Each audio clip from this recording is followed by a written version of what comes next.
And joining me now for more is Caroline Polisi. She's a criminal defense attorney, and I'm dying to talk to you because I need to know whether collusion is a legal term or just a thing that everyone's saying. It's a thing that everyone's saying. It's a term of art. I think it's really being used in this instance as more of a placeholder for a conspiracy charge. Now, of course, a conspiracy is an agreement to commit an underlying crime, to perpetrate that crime and make an agreement with someone.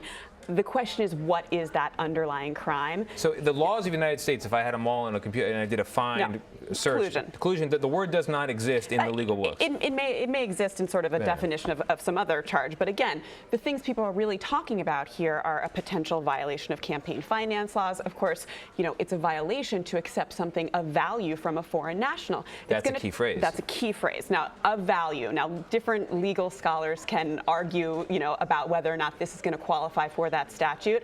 In my personal opinion, I think the bigger issue here, the more criminal liability issue here, we've seen Don Jr. come out with sort of a shifting story over Twitter in the past 48 hours.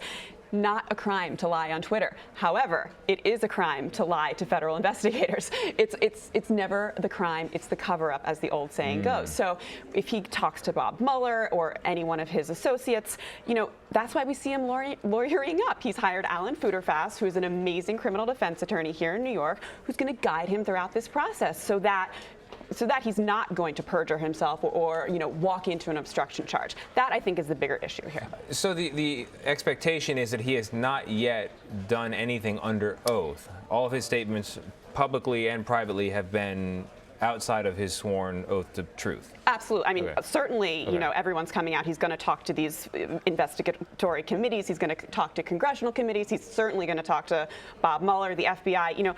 Let's not forget that we only just learned about this meeting that took place a year ago because Jared Kushner failed to disclose it on his initial security clearance form. So, there are layers upon layers of sort of collective amnesia here.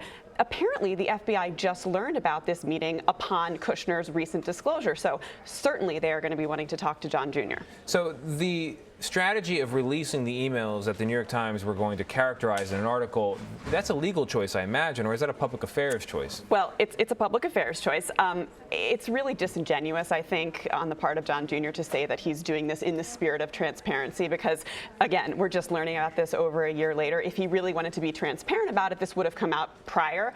The reason he, let it out over Twitter is because the New York Times called him and said, look, we have these emails and we're going to publish them. So that was sort of his default position. But no, there's nothing transparent about this. Based on what you can know publicly, if Don Jr. were your client, what would you be advising him other than please pay me more?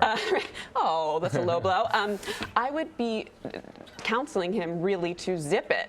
Stop tweeting about it. Tell your father to stop tweeting. I mean, no good can come of making these public statements. It just muddies the water further and further, and then you're on record as having made these statements. So be quiet. That's what I would say. And he'll be on handy tonight at 10. Exactly. Clearly, he's not listening to the advice of counsel. Things that you'll be looking for as this unfolds in the weeks and months ahead. Absolutely. I'm going to be looking for, how this plays into sort of the larger puzzle, the Mueller investigation as a whole. This is going to be part of this potential obstruction of justice charge, the mosaic, a piece in the puzzle in terms of, all of these. We now have, I think, 7 people close to Trump in the Trump campaign that forgot about meetings with Russians. So I'll be very interested to see how this all comes together. I will be interested as well, and I hope that you, Caroline Polisi, thank you. Join us, criminal defense attorney. Thank you very much. Thanks for having me.